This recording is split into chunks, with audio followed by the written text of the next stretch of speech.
Welcome to Metaphysical Soul Speak. I'm your host, Elena Fox Starks. Hey guys, I hope that your week started off really well, that you're happy and healthy and staying warm if you're in cold climates and keeping cool if you're in hot climates.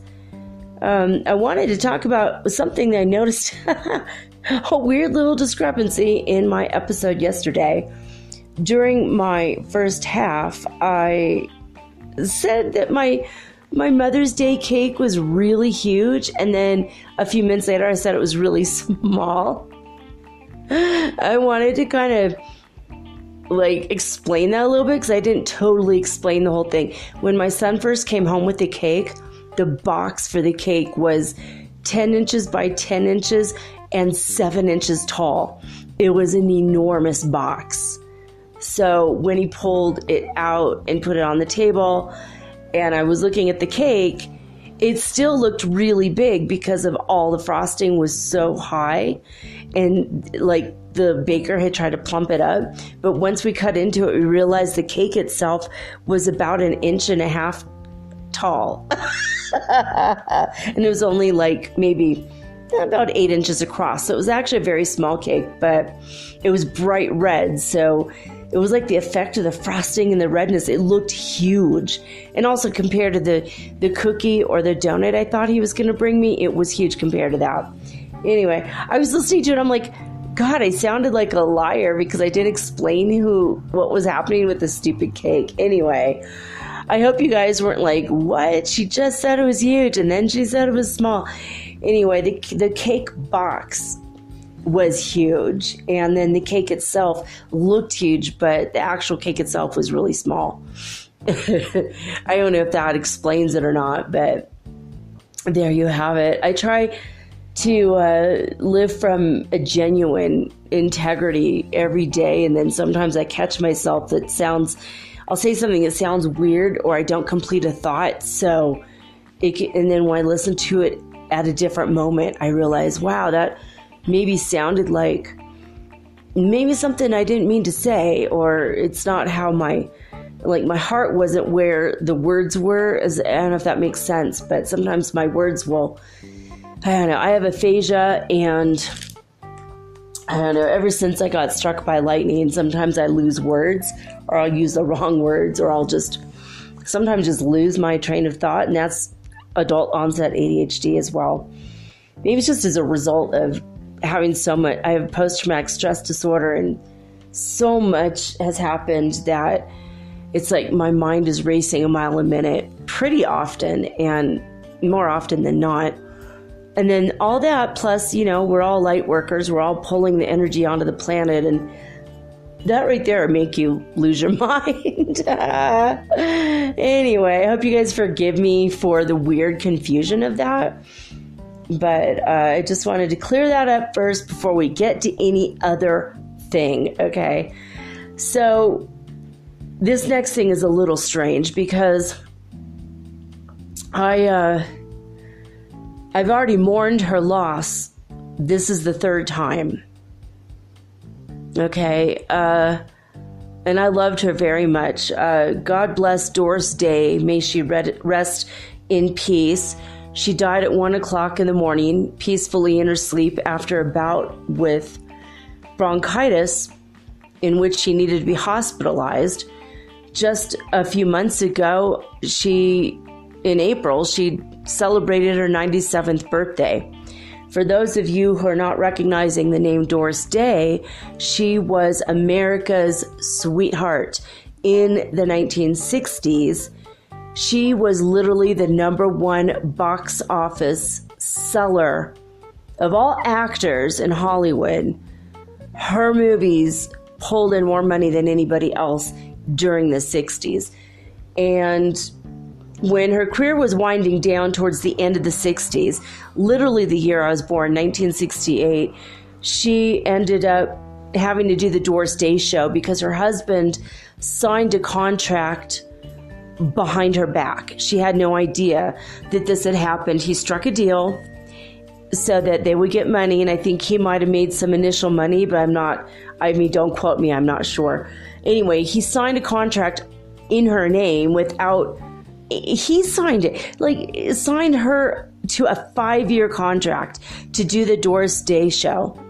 And it was a show that aired like around, I don't know, I think at 3 p.m. or something. Anyway, it had terrible ratings because it was when all the soap operas and games, like the daytime games. So it was like a really crappy time slot.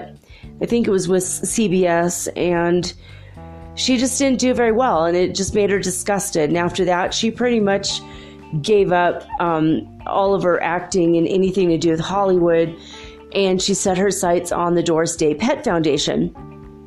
And she rescued thousands of dogs, and I think cats, but mostly dogs in her life. She had a network of people, and my family was one of those. We were some of those people.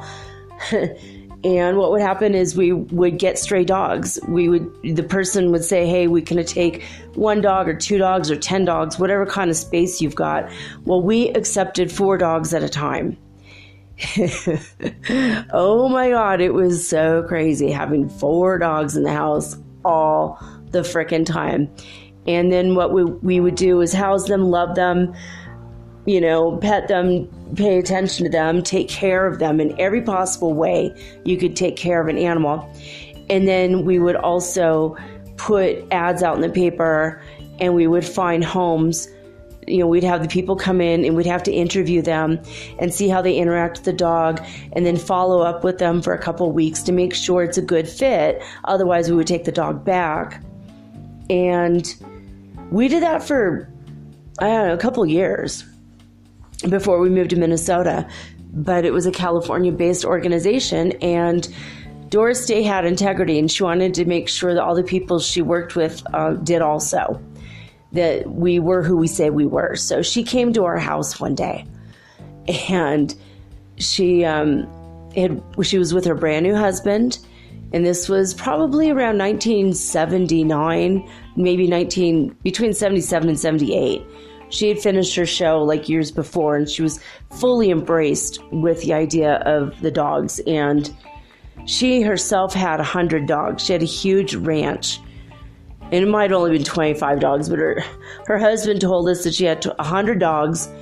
And they each had their own bed and their own water dish and their own food dish and their own set of toys and their own pillow and their own blanket. And she tucked each and every one of them in bed every night. She kissed them on their snouts. She shook their paws. She hugged them. Every single dog. Okay? This is not anything you're going to ever hear in the media, so you're going to get it from me because this is a crazy story. But he was pretty disgusted, though, because she had decided to get another dog.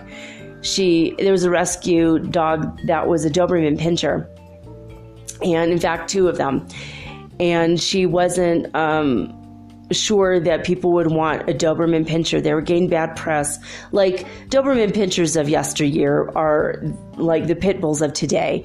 Not all pit bulls are horrible, angry killers, but they're portrayed so in the media. Doberman Pinschers, they were like that in the 70s. So, and Dobies can be super sweet. They're just super high-spirited dogs. And sure, they can be trained to kill like any dog. Poodles, my God, poodles can be trained to kill. I have been attacked by a poodle. I was bit on the leg by a poodle once, but like when I was like, I don't know, 20 or something. It was crazy. But anyway, the Dobermans got sick in the back of the car, and it was a very hot day, and they traveled a long distance to see us, and they had thrown up and had, well, other kinds of sick in the back of the car, and her husband was really angry. They divorced not too long after, actually. I think about 6 months later, they started to go through the divorce because he couldn't handle the dogs. He was just like, it was too much, But she herself, she was a beautiful woman. She was very lovely inside and out, lovely person.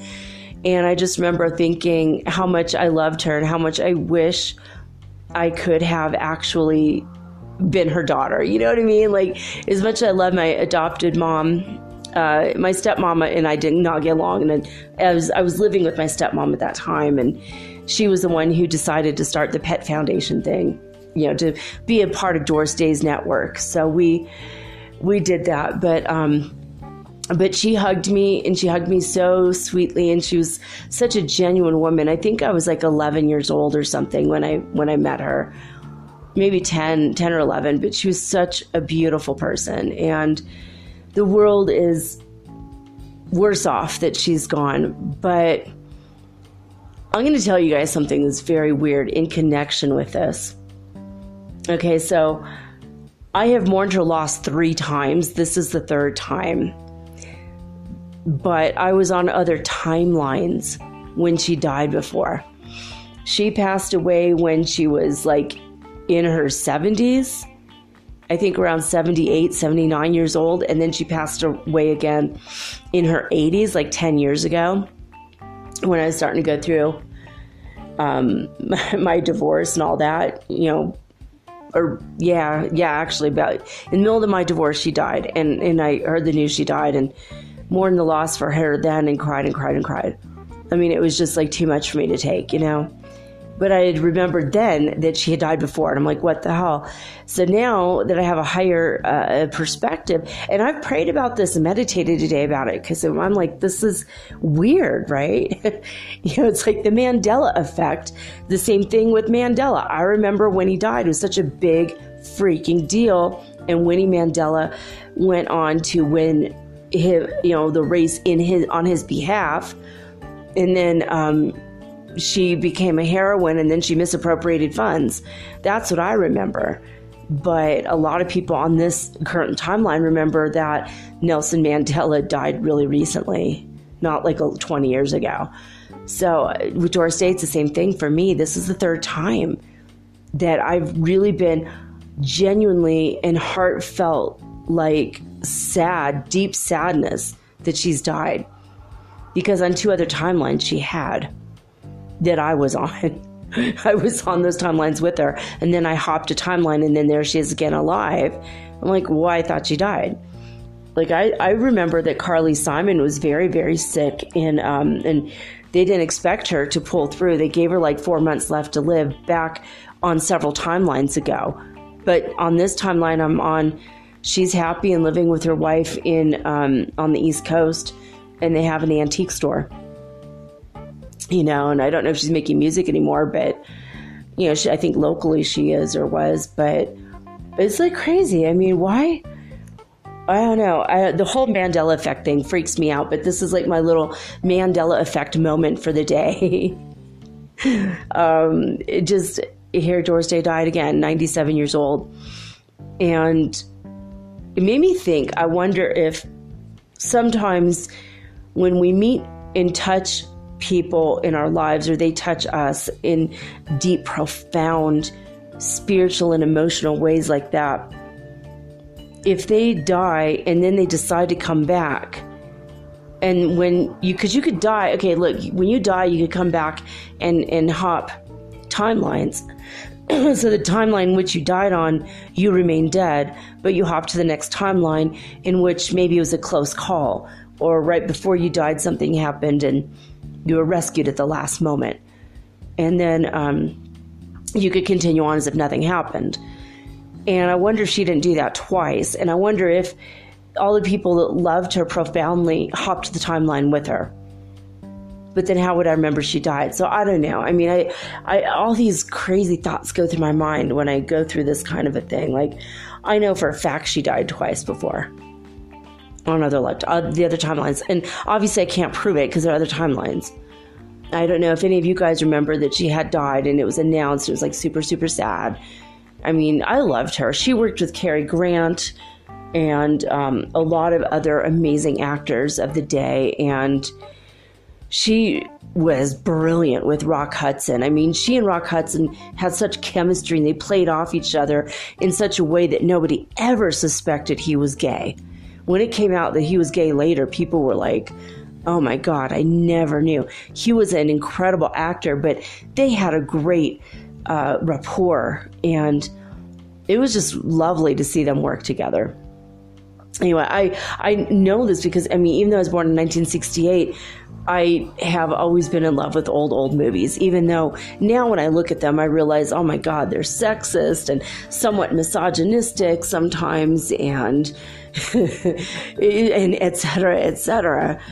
I mean, Hollywood has always been progressive compared to the rest of society, so it kind of makes me shudder to think how bad it really was on the sexist front, to be honest. But I don't know, I always take it with a grain of salt. I always look at it and go, well, it's a product of its day. I mean, that kind of a script would not fly today. Not by a long shot, but I don't know, I loved it. And she had a beautiful singing voice, and she sang Que Sera Sera, which is a song that was, I just mentioned like a week ago or 2 weeks ago. I just mentioned it. And when I mentioned it, I said I had an album that was sung for children by Mary Martin, which is true. She re-sang the song. It was like a cover of Doris Day's song, Que Sera Sera, which means, well, what will be, which is, it's in Spanish. And that was pretty much it was her big philosophy in life, actually. Whatever will be. She lived her life in a very happy way. She was a very happy, very delightful person. I mean, the person you see in the movies and that you saw on the Doris Day show, and the happiness and joy that she brought, that's who she truly was in person. I mean, if you ever thought she was just putting on a show, she wasn't. She was truly that kind of a person. She had her son, Terry Melcher, and her husband's last name was Melcher, and when she was only 18 years old, so they kind of grew up together. And the biggest loss of her life was when he died of melanoma in 2004. But she was a really good person. I mean, she loved laughing and smiling. She said that humor was like her secret weapon. She said, I love to laugh. It's the only way to live. Enjoy each day. It's not coming back again. So, and I fear she's not coming back again either. I don't think there's another timeline I can hop in which she's still alive. So, finally, I live in a world in which Doris Day is no longer. And for me, that's a little bit sad.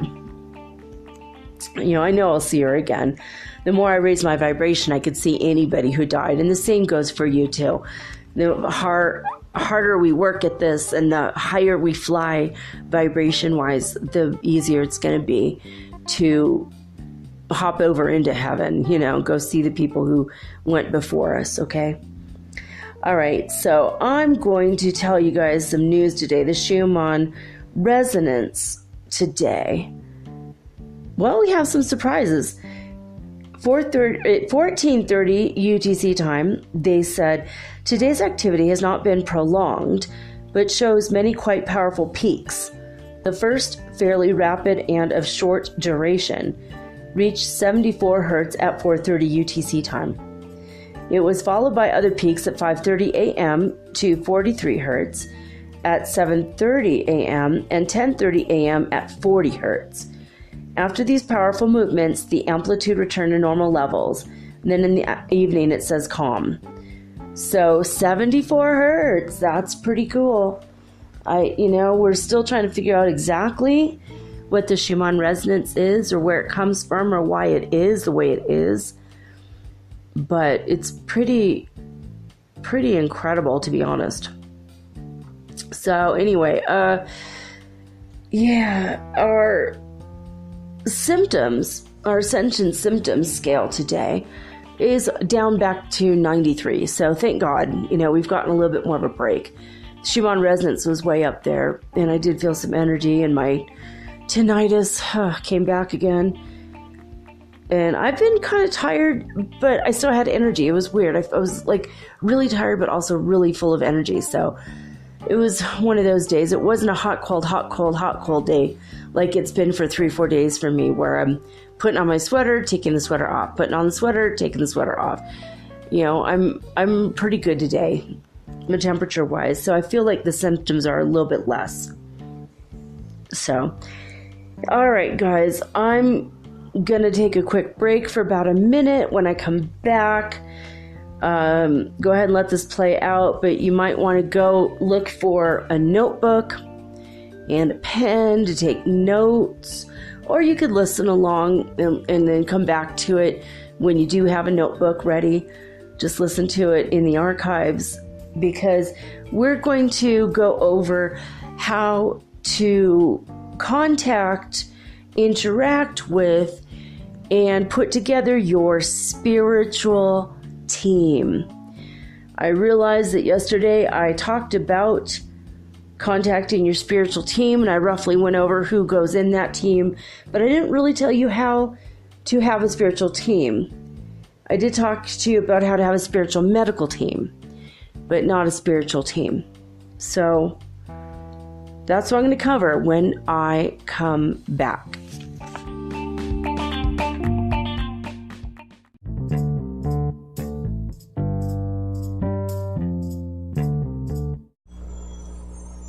Hey you, have you ever thought about having your own podcast like me? Was it even a New Year's resolution? For me, it sure was.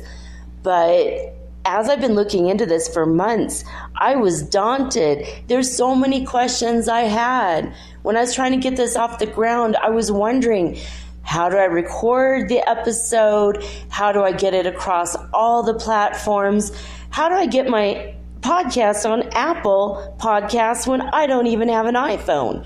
How do I get it onto Spotify and all the other places? How do I get people to listen? And how do I make money from my podcast? How do I edit it? Oh my God, I had all these questions, and I was so confused until I discovered the simple answer is Anchor. Anchor is a one-stop shop for recording, hosting, and distributing your podcast. Best of all, it's 100% free, and it is ridiculously easy to use. And now Anchor can match you with great sponsors too, so you could get paid to podcast. All you need to do is record it. You don't have to go out and look for people to advertise on your show. They help you. So basically what I like about podcasting is I don't have to have a video of myself. You don't know if my hair is dirty or if I'm still in my pajamas or even if I'm wearing makeup. Haha. And it's so easy. I could do this from the comfort of my own home in my living room using this amazing app right from my cell phone. So easy, right? So if you've always wanted to start your own podcast and make money, by the way, doing it, please go to anchor.fm/start. That is anchor.fm/start to join me and the diverse community of podcasters that are already using Anchor. Again, that's anchor.fm/start. I can't wait to hear your podcast, and I can't wait to favorite you. Woohoo! Let's be broadcast podcast buddies. I'll see you there.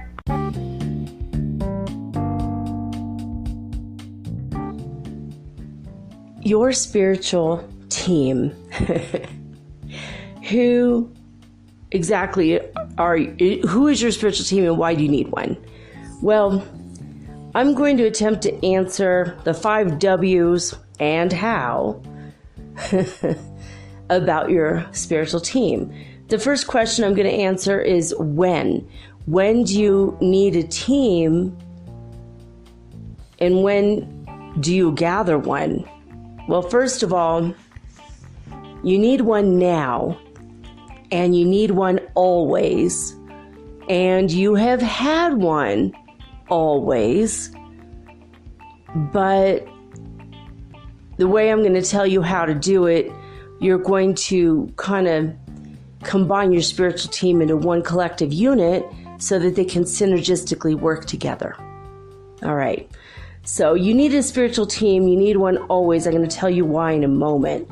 Now, where do you need your spiritual team? Well, wherever you are.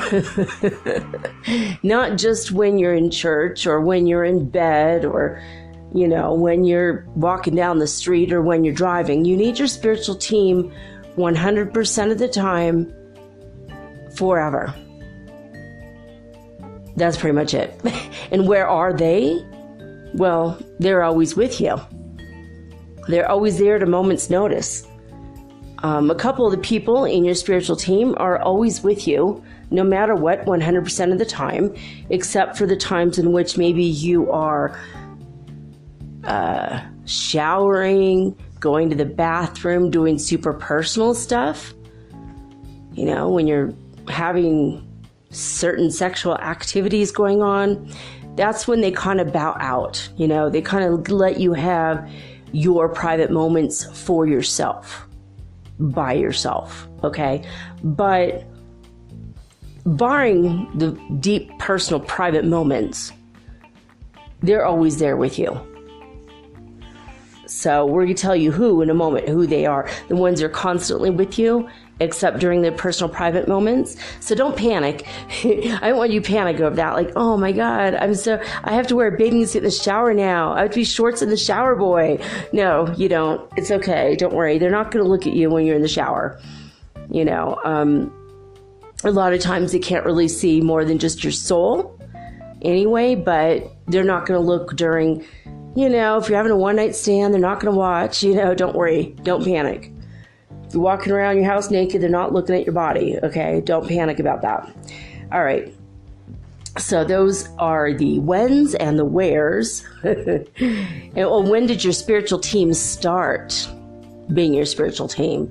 Well, your basic team has always been with you since before you were born.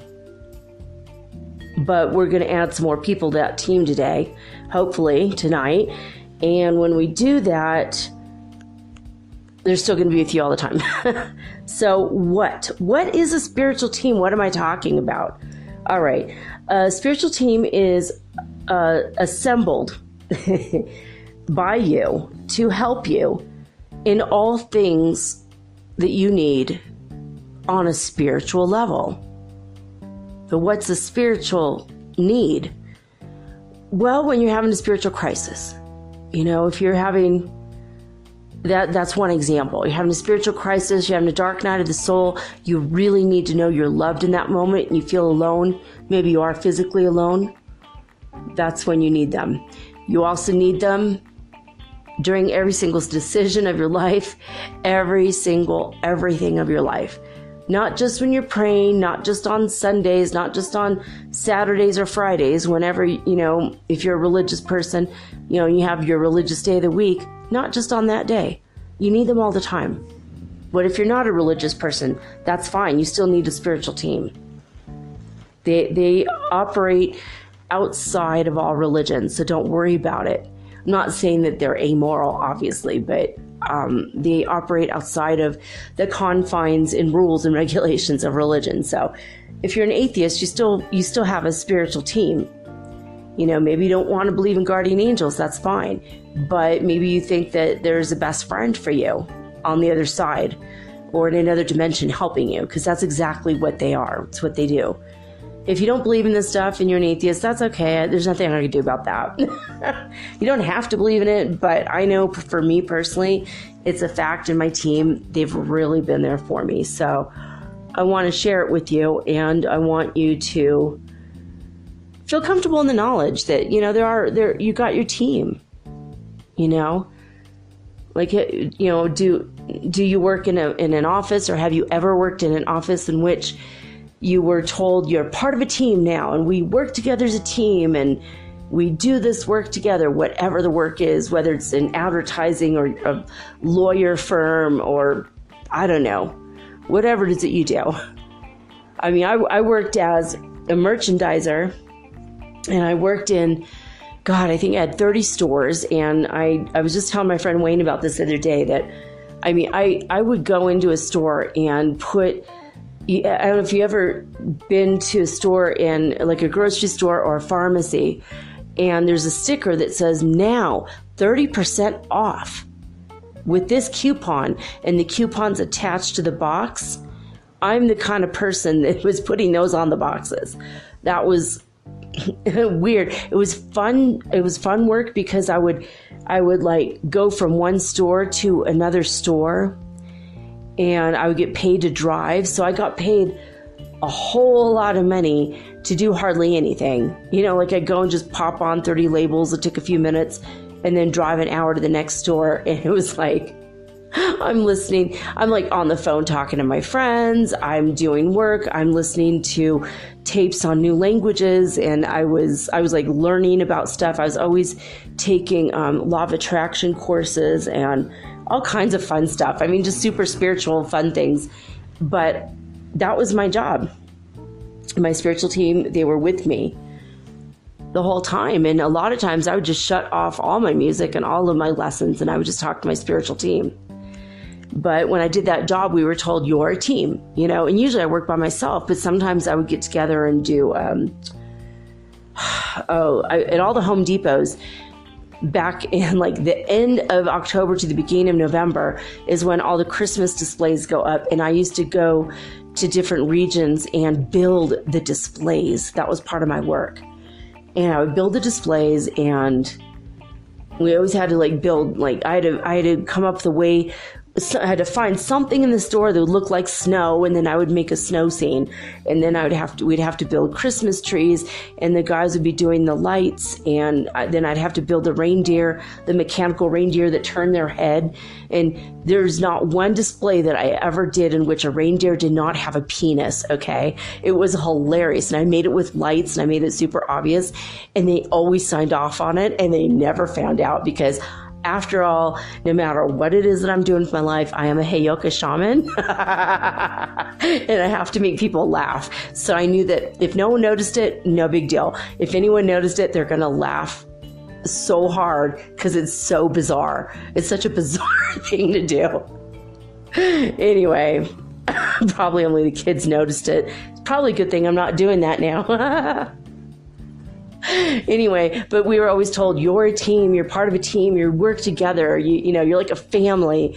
And it's true. My crew and I, we became like family. It was pretty cool. I ended up spending Thanksgiving with several members of my crew. They were all family. They were all cousins. They were native, and they had come from the reservation to work.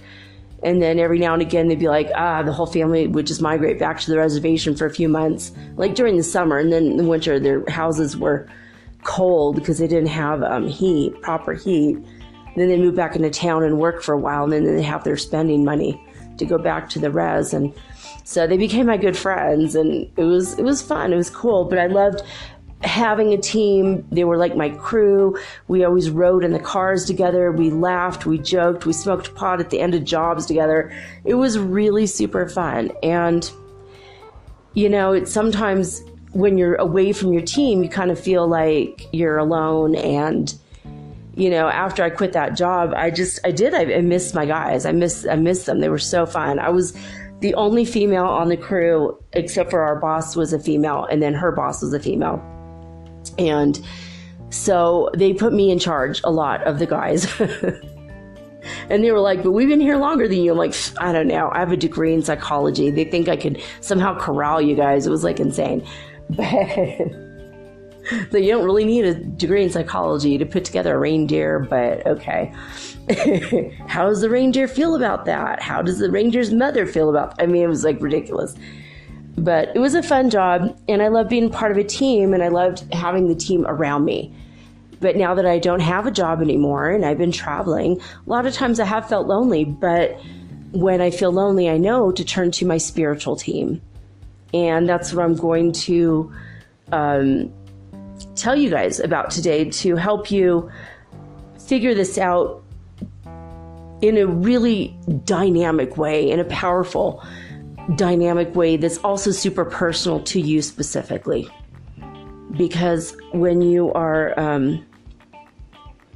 when you have a holy guardian angel, it's kind of like, do I really talk to the angel? Will the angel like talk back to me? Will, it's like kind of, that's part of your team, but it's kind of, I don't know.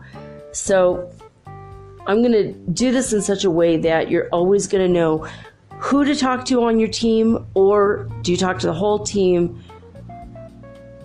Okay, so we're going to go through that. Now, again, what a team is, I'm going to go over that again. A team assembled to help you in all things spiritual, especially the ascension.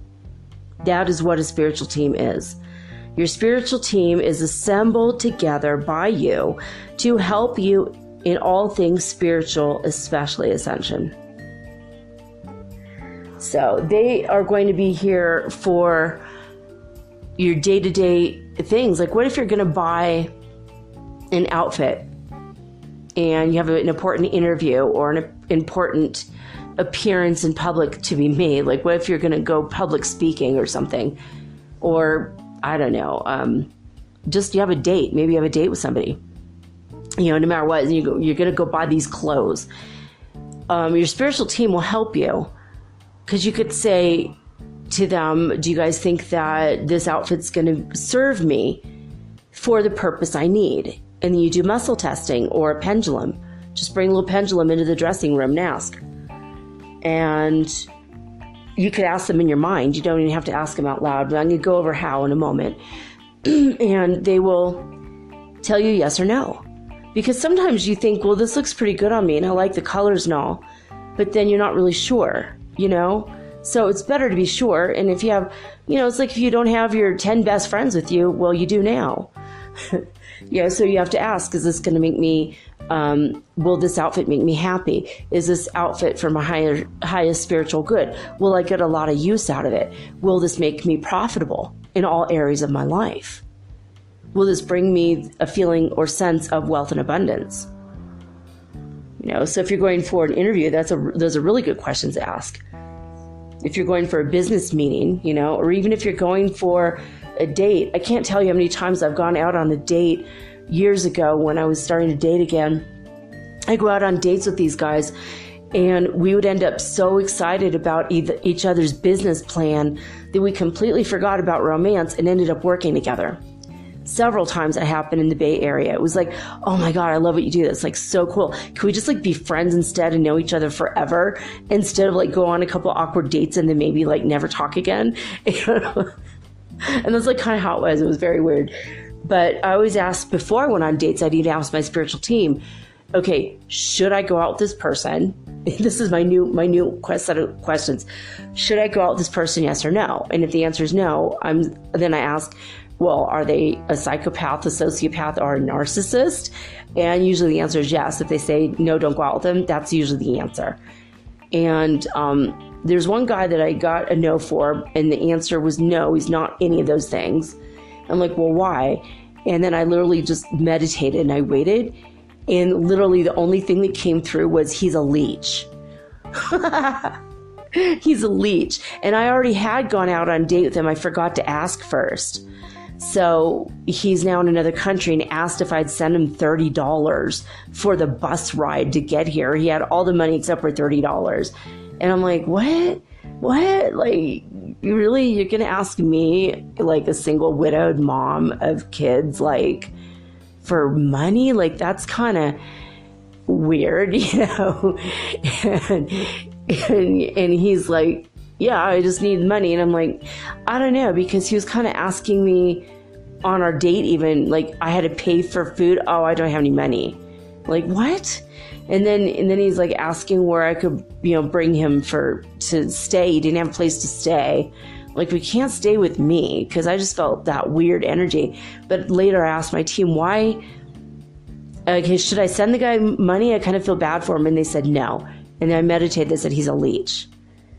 So your spiritual team, they're going to be dead set honest with you. They're going to be absolutely straight with you and tell you true. And I was so grateful. I'm like, I told them I don't really feel it's right that you ask a woman that you had one date with to ask for money so that you could change your life. And then I'm wondering, what's next? What are you going to ask me? Money for your job interviews? You're going to ask me for money because you don't have groceries this week or rent. I mean, where's it going to frickin' end? He's a leech. He's a leech. So I'm like, yeah, cool. So if I'd asked them first, they might have said, no, he's a leech. Don't go out with him. He was a sweet person, really intelligent. He's a professor in a university, or at least he used to be. But he's just a leech. You don't want to go out with a mooch. I'll gladly pay you Tuesday for a hamburger today. Yeah, you don't want to go out with a guy like that or a woman like that. You don't want to go out with someone like that.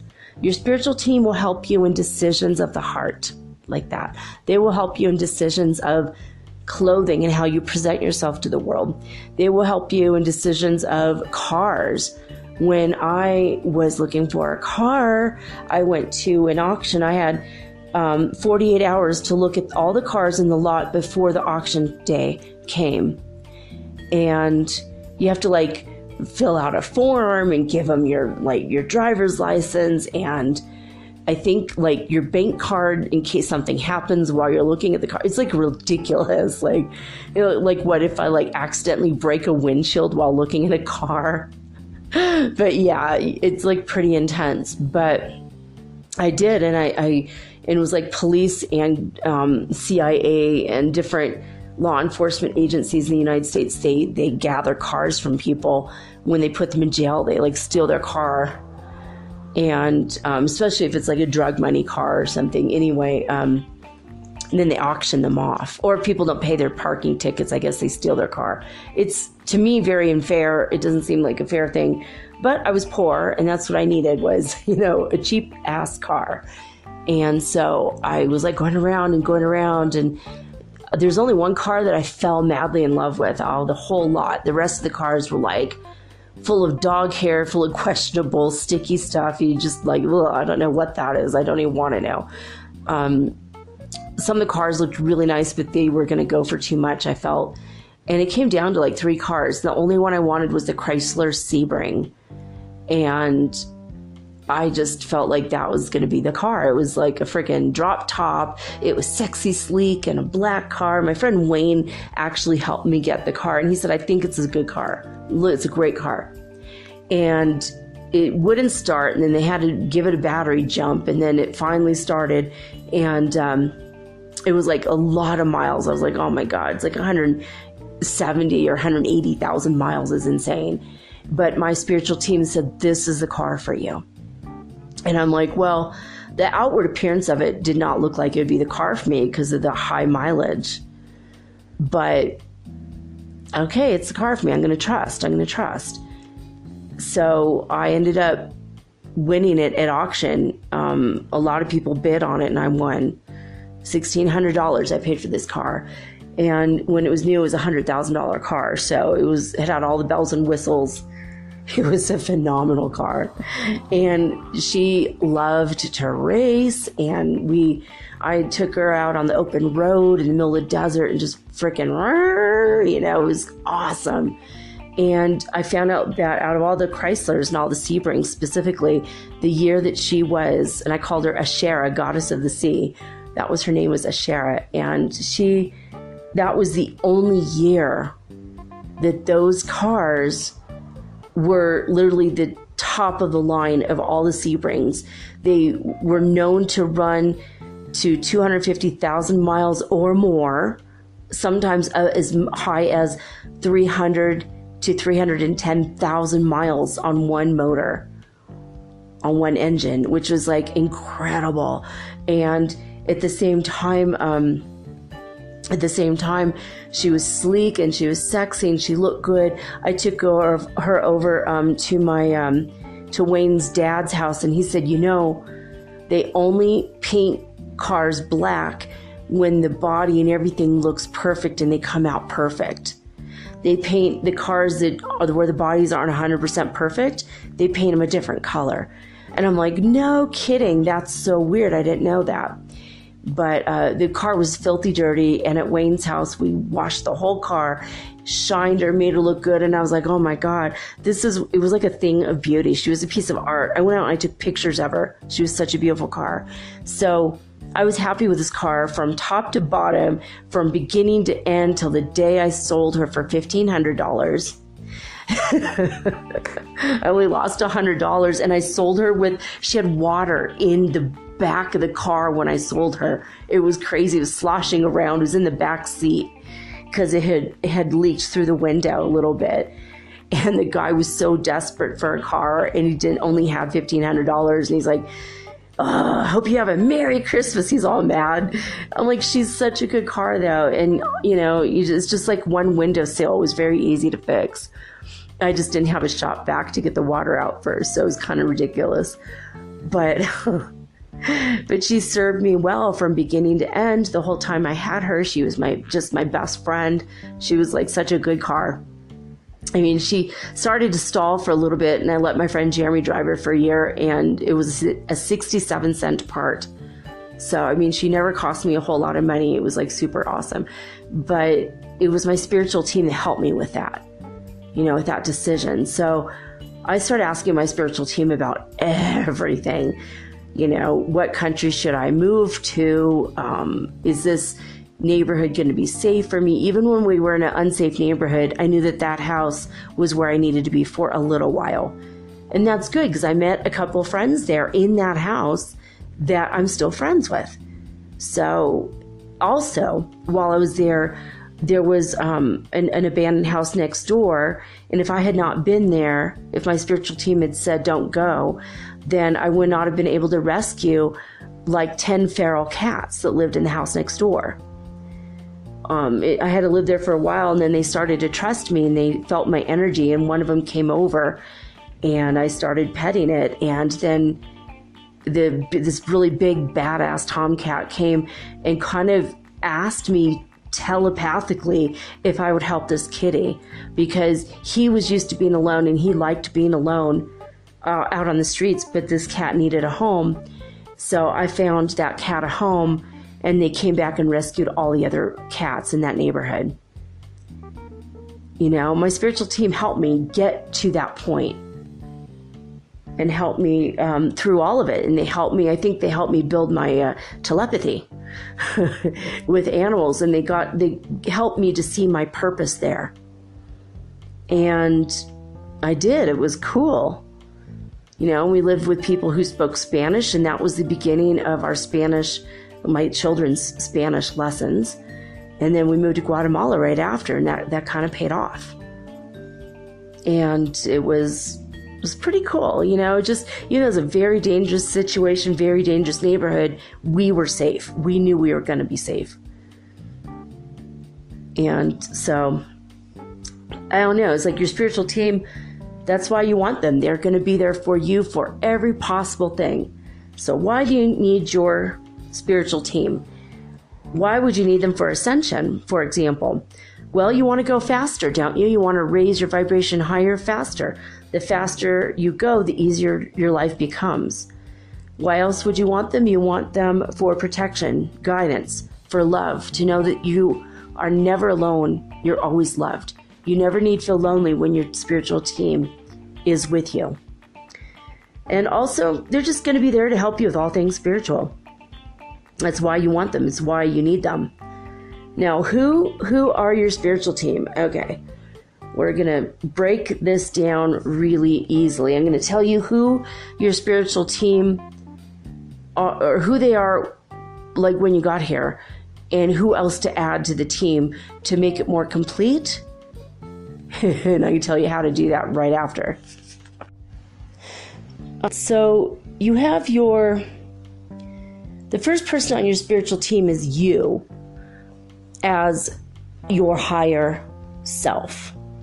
And your higher self is like the best, most perfect, highest, most spiritually high vibed part of you. If you think of it as your perfect future self, okay? It could also be thought of as your intermediary between you and God. Okay? So, of course you have God is your number one person on your team. Obviously, God's always on your team. God is everybody's head coach, basically. I hear God saying, oh, I like that. That's kind of fun. All right. Yeah. So God's like the head coach. All right. He's also the baseball commissioner. Okay. We're not playing baseball here. I'm kidding. So God is your number one person on your team. Your second being on your team is you, your higher self. So not only your lower self, which is you and your physical body, but your higher self, your soul. It's who you are when you're not here. The you that has all the information that you need and information you don't even need. You have all the information available and you have everything you need available when you're not incarnate. So your higher self, your soul, basically. And you have your holy guardian angel. And your holy guardian angel is with you from the day your soul was created, not just during this lifetime, but throughout all of your lifetimes. Your holy guardian angel is still your holy guardian angel while you're in heaven. So in between lifetimes, your life between lives, your holy guardian angel is still your holy guardian angel. Now, is it possible you have more than one? Absolutely. You can have up to 4. From what I understand, you can have 4 holy guardian angels. Most people only have 1 or 2. Or sometimes you'll have 1 that's always with you, and 3 that'll come in a pinch to help you. So everyone has the holy guardian angel that is your personal holy guardian angel. Now, the archangels are not your personal holy guardian angel. You have a special, separate angel for you. He's all yours, or she's all yours. Right? Now, you can still work with the archangels. Of course you can. And all the other kinds of angels too. But your holy guardian angel is assigned specifically to you since the first time you were conceived in the mind of God. So all your lifetimes, the same holy guardian angel or angels are with you. Okay? Now, you have your twin flame who's always on your side, no matter what. Your twin flame, 100%, is always a part of your spiritual team. Because again, he or she is the other half of who you are. When your souls went into the world of duality, you were split apart into male and female forms. And your twin flame usually is not incarnate at all. Is incarnate when you're not incarnate and vice versa. When you're here in a body, they're up there as a soul. And you kind of follow each other around, like your twin's always there, giving you love, hugging you at night, putting their arm around you, kissing your head, sometimes touching your feet or your hands to make you feel that you're loved and safe and always in the presence of love. That divine love, the divine feminine or divine masculine counterpart to you. So usually you're not incarnate at the same time as your twin. So if your twin flame is not incarnate with you, they are in heaven always watching over you as a part of your spiritual team. So you also have access to your twin flame's higher self. You always have to ask permission to ask questions of her higher self or his higher self. But you can ask. After you have permission, you can ask whatever. And they don't always have to tell you the answer if it's going to be private or take the privacy away from your twin flame, especially if your twin flame is incarnate at the same time as you in this life. So if your twin flame is incarnate, they don't have you and you don't have them on the other side watching out. But you still ask questions from a spiritual perspective from your twin flame's higher self, if that makes sense. So you also have your spiritual guide. And again, you can have up to 4 spiritual guides. I know that I've got 3. I had one when I was younger, when I was first, my whole life, and then when I was waking up, spiritually speaking, and when I got to a certain level, he bowed out. And then I got a new guide. And then after a while, I was just like, I love my guide, but he never talks to me. And I feel kind of lonely. And I asked God if I could have another guide along with him, and now I have two. And my other guide, she's very talkative. When I ask her anything, she'll talk to me. And she'll let me know she's there all the time. Her name will pop up on TV once in a while, or I'll meet someone and they'll say her name, and I'm like, cool. Haha, that's cool. Walk into a bookstore and there's your name on a book. And it's not a very common name. So when I see it, it's like, yeah, okay. I know she's there. She loves me. She's giving me, she's like my best friend, you know? Your spiritual guide literally is your best friend. It can take up to 10,000 Earth years for a spirit guide to research every bit of who you are, from a soul level to every moment you ever lived in all of your lifetimes. And that's why in every lifetime you get a new spiritual guide. It is an exhausting job. This person, like day and night, your entire life, from the moment of conception till the moment of death, they have to be with you, watching down from heaven towards you all the time. But they can only see so much.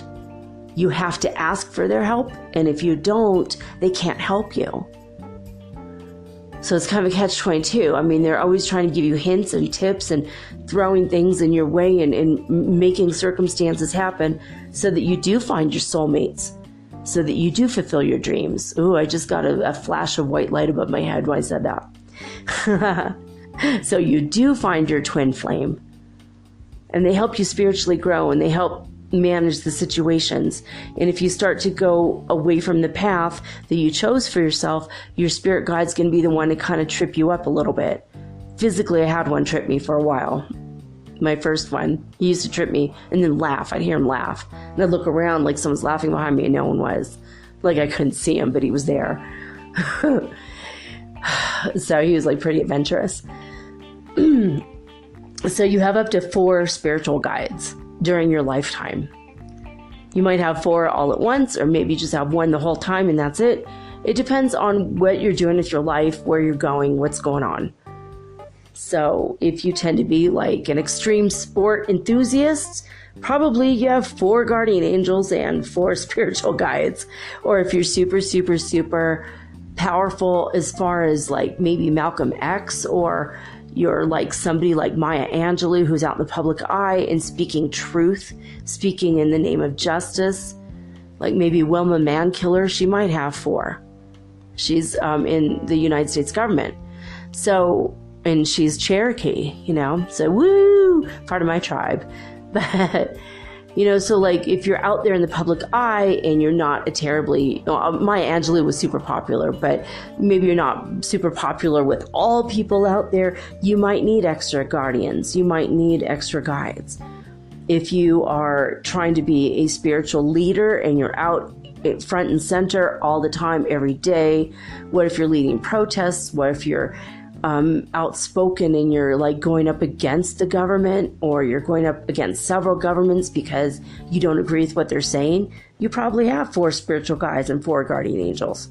You're going to need all the protection you can get from heaven. So you get it. Now, the next person on your team, you only get 1 main one, but you may also choose to follow as many as you want. Spiritual masters or spiritual teachers. So I know that I'm friends with Brother Yeshua, Sananda. You know him as Jesus or Yeshua. He has always been like my big brother.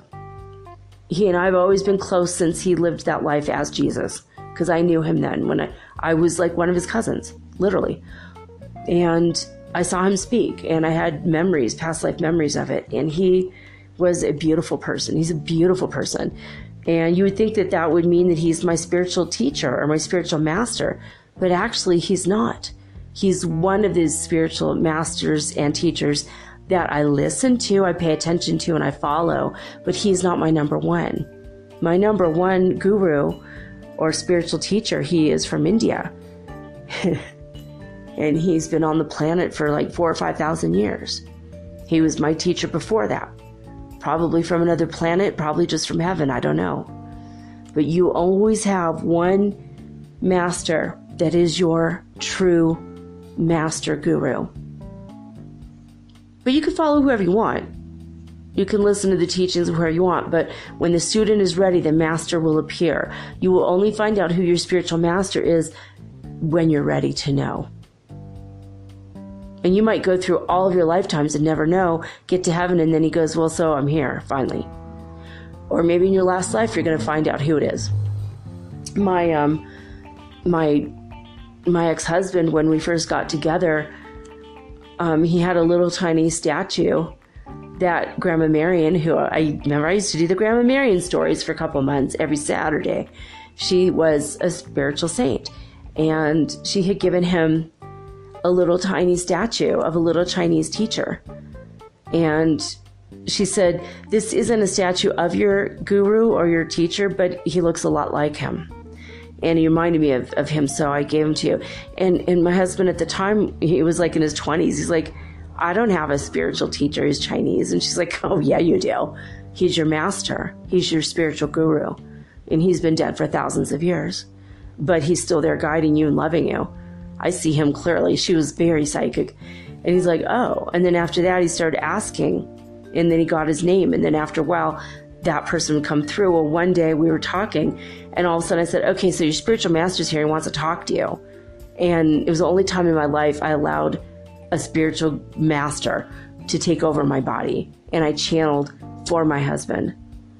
And I was allowed to be conscious for about half of it. But he literally took over my body and talked to him directly. And because he had never been around anyone who was a channel, so he couldn't talk to his masters. It was like a special thing for him. But your spiritual master teacher, he or she will be a part of your spiritual team. So let's go over the roster again. People on your team: your higher self, your twin flame or your twin flame's higher self, your holy guardian angel, up to 4 of them, your spiritual guide, up to 4 of them, and your spiritual master, 1 of them.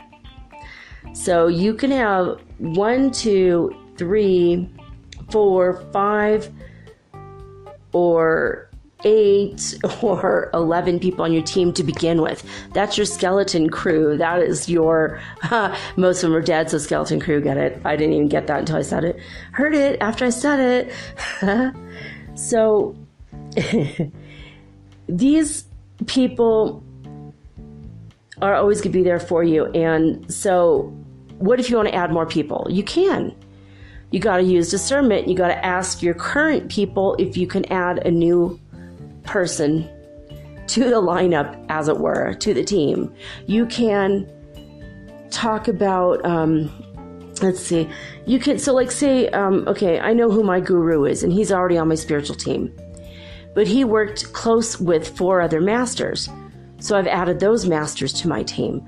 I also did add Jesus, Brother Yeshua, and Mother Mary. I feel very close to her because, again, she was one of my cousins back in the day. So I knew her back then, and I love her with all my heart. Well, I've added her to the roster, okay? I've also added Mary Magdalene because she was Jesus's wife, and I knew her too. And I loved her too. People filled with integrity that raised their vibration all the way up. They were living already in the 5th dimension, sometimes the 7th, while they were still in the 3rd. I respect the hell out of people that were very spiritual like that, right? So I'm adding them to my spiritual team. Why not? And I have, over the years, added more people to the team. So you're going to have to use discernment. Don't just read about a god or a goddess in a book and go, boom, I'm going to add them to the team. You got to ask the other people, and you got to meditate and pray and really think about it. But Goddess Aphrodite, she's on my team because she's all about love. So that's how you pretty much decide who's on the team, you know, and you should probably, maybe you could get, put it in your journal or get a new journal. I've asked you guys to get a bunch of notebooks. Maybe you could have just an Ascension journal or an Ascension notebook and write down all the things that we go over, because it's all going to help you on your Ascension path. So once you get your team assembled, what do you do? How do you connect to them? How do you use them? And I don't know. How does your network work? How does your network work? Well, this is what you do. You say, I'd like to connect. In the beginning, you do this, okay? Since you haven't assembled them as an actual team yet. You say, I would like to connect to God. I would like to connect to Mother God, whoever you believe in, but you could say the universe if you're not comfortable using the word God, okay?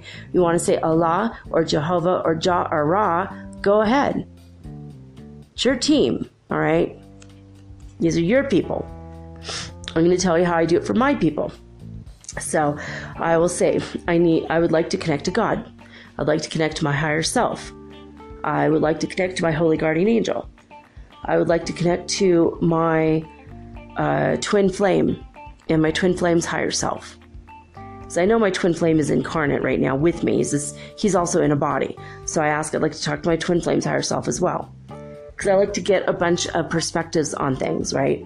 And then they take a consensus. So then I say, I'd like to connect to my spiritual guide. And then I say her name or his name, or I'll just say both of my spiritual guides out loud. You don't have to say their names if you don't want to.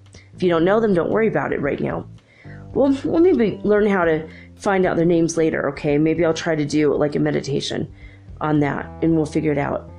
Then you say, I would like to connect to my spiritual guru or my spiritual master, my spiritual teacher. You can use those words. Now, if you don't know who your teacher is yet, just say that, my spiritual teacher. And that's all you gotta say. Say, okay, am I connected to all you guys? And then you use muscle testing. Go back to my kinesiology class that I taught, I think in January, maybe February, I taught that. So you say, am I connected to my higher self? Yes, I am. I got a yes. Am I connected to God? Yes, I am. Am I connected to Mother God? Yes, I am. Am I connected to my holy guardian angel? Yes, I am. Am I connected to my twin flame? Yes, I am. Aw. Am I connected to my twin flame's higher self? Yeah. Yes, I am. Am I connected to my spiritual guide? Muscle testing says yes. Am I connected to my spiritual guru?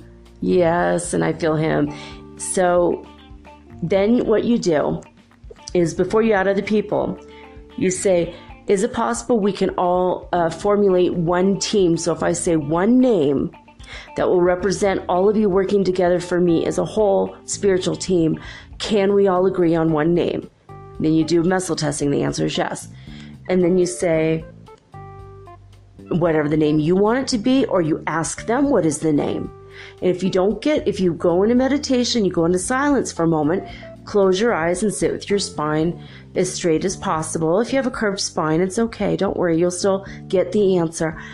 You just say, okay, can you guys give me the name? I don't know what I want to do for my name. If you do know, go ahead. Say, are you guys cool with the name, the Blue Dolphins or, 43 giraffes or whatever you come up with, the mermaid mimosas, or whatever, whatever your word is, your team name. It might be a color, Team Purple. Are you there? So you say, okay, can you guys give me a name?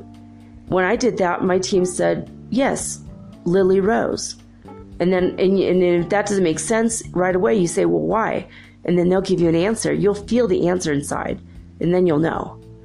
Whatever your mind comes up with is what they're directly feeding you into your mind. So, like I asked why, and they said the magician. So I said, okay, Lily and Roses. It stands for knowledge and desire. It's perfect. It's really perfect. Those are the things I want. Desire, my manifestations. I want to always have desire in my heart, which is what God gives me. And knowledge, I love knowledge. I wouldn't have been able to do a podcast every night since January 3rd, 2019, every single night, if I didn't have a desire and thirst for knowledge. So they told me the team name. And I said, okay, from now on, I decree out loud to the universe and before all of you that from this point forward, when I say Team Lily Rose or whatever your name is, Team Blue,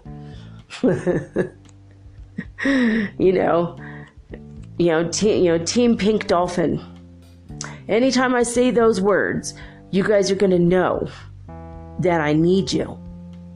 that I'm about to ask you a question, or I need your help, or if you feel like you're in danger, you need protection, or if you've been into an accident, you need help and there's no one around, you call your team like that. Team Blue, need your help. So that's what I do. I say, hey, Team Lily Rose, or I'll just say Lily Rose. You can just say the word blue.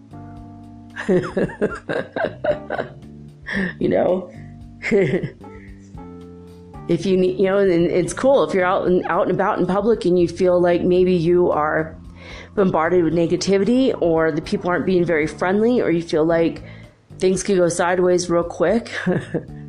I was in Tapachula, Mexico one time, and things went sideways really freaking quick. And I feared for my kids' lives, my lives, and my boyfriend's life. And I knew there was a bunch of people trying to rob us at once. They were like working in a team.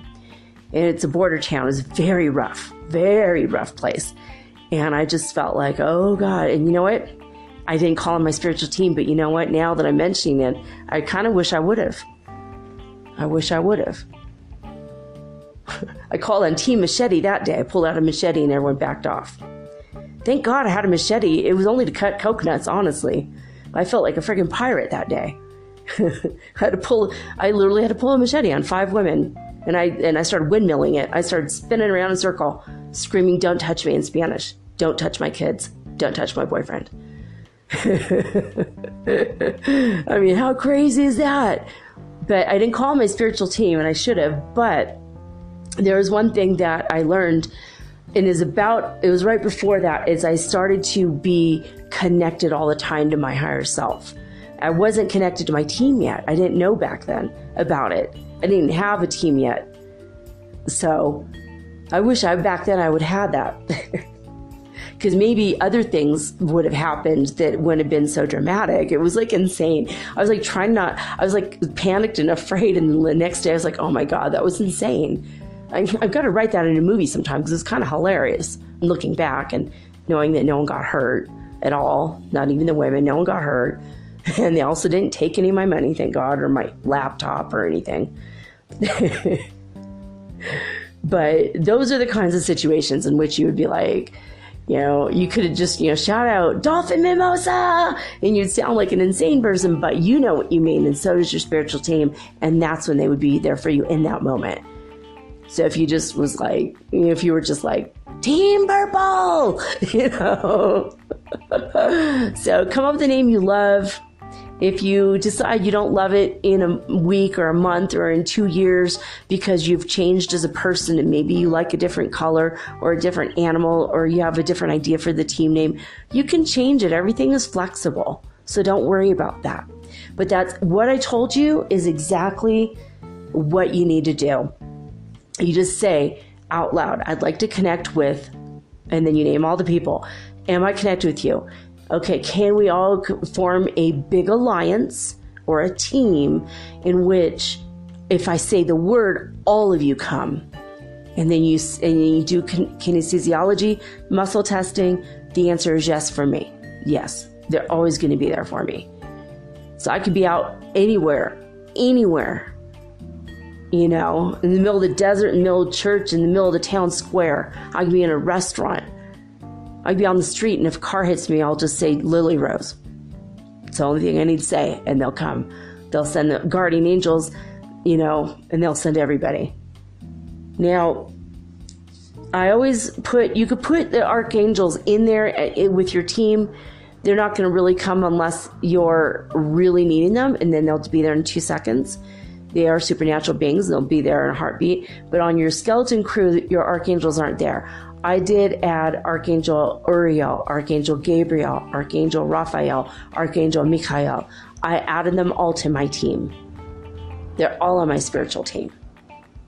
And I added a whole bunch of masters, not just my first initial prime master. Not just my initial guru. I added everybody.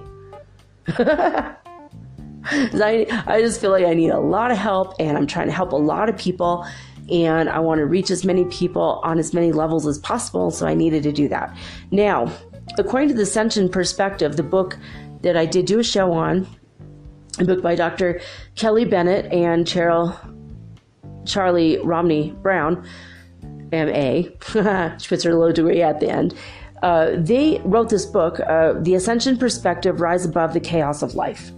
Now, in this book, they say that you should always 100% be connected to your spiritual team at all given moments. Do not ever disconnect from them from now on. When I first heard about just being connected to your higher self, it was from a book about medical healing and having a medical team, which I did do a show about that.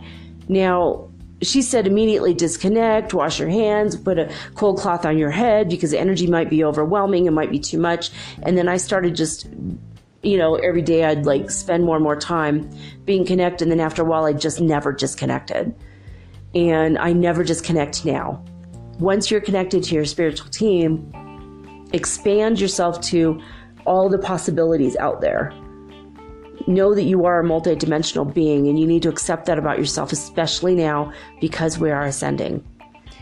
Bring your team together, call the team name, ask them to allow you to feel that you're in the vortex. Your team is always in your vortex.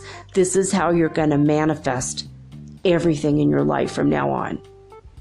With your team, with their help, and in the vortex. While you're imagining that there's a swirly vortex, maybe like you're in the eye of the tornado, the eye of the hurricane, but the hurricane or tornado, instead of being a destructive force, is a creative force. It could be swirly colors, rainbow colors. Your favorite color or all the colors of the rainbow. It could be a little like rainbow hurricane. But it's not going to destroy anything. It's only going to create your best possible life. You can imagine it that it's you're surrounded by white light and golden light, and inside that bubble of white and golden light and rainbow energy light, however you want. You could do a violet flame if you want. You could make it a wall of violet flames around you, swirling in a clockwise direction. And this vortex is going to go so fast that it's going to become a magnet for all good things for you. And it's going to repel, like the opposite end of a magnet, all things bad for you. So you ask your team things like this. Okay, in my case, it's Lily Rose, but you could say, okay, Team Blue, I want to know if it's possible for you guys to make sure that I don't lose money anymore. If you have a habit of money falling out of your pocket or your purse, that's not going to happen anymore. Or I don't want to lose money by making bad bets anymore, like in the stock market or in the real estate housing market. I don't want to lose money that way. I also don't want to give money to people who don't deserve it, who are just trying to be a leech off me. See, that's a problem I've had. Men with zero trying to make me, who has very little, a sugar mama. It's insane. It's like, go find someone who's actually rich. You know what I mean? Like, that's what your game is. Like, I don't know. I mean, I want to be with a rich man because I don't want to feel like that anymore. I don't want to be with a rich man because I want to take anything, because I don't. But I want to know that that person's not going to take from me, and that we could work towards something together as partners in something, that I'd be loved and supported and not thought of as like an ATM. I hate that. I hate that feeling. And, because I'm not a materialistic person. I don't need a lot of stuff. I'm not a social climber or something, but I don't really, it's like, ugh. So for me, that's one of my things. Can you guys make sure that if somebody wants money out of me, specifically they want me because of my visa, the visa status that they can gain by being with me, or whatever, if they're trying to get something out of me that's not in my best interest, you keep them away from me. And you know what? They have your spiritual team will do that for you every time. So literally for anything and everything. If you have any questions or comments about this episode or about what I've told you tonight, feel free to write me at metaphysicalsoulspeak@gmail.com. Or if you have ideas for upcoming shows as well, write me. Or you could also send me a voice message, and if you want me played on the air, please go to anchor.fm/metaphysical. You can use the Anchor app or online to send me a voice message. I will play that on the air. But thank you for being my listener. Thank you for spending this time with me tonight. I hope that you are doing well in your ascension path, and I will do everything in my power to make sure I always bring you good, new, fresh, and unique information with a new and unique perspective so that you can figure things out on your way to the fifth dimension.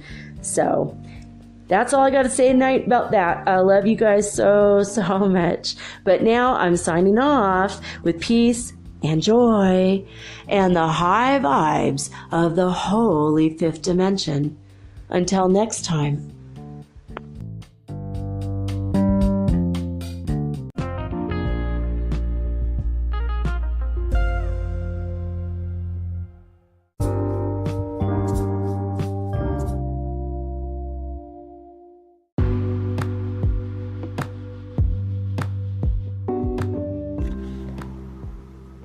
Metaphysical Soul Speak is run on sponsors and listener support. This means listeners like you. If you are so inclined to support my efforts and my little podcast, please visit me at anchor.fm/metaphysical and pledge an amount of your choosing today. Thank you.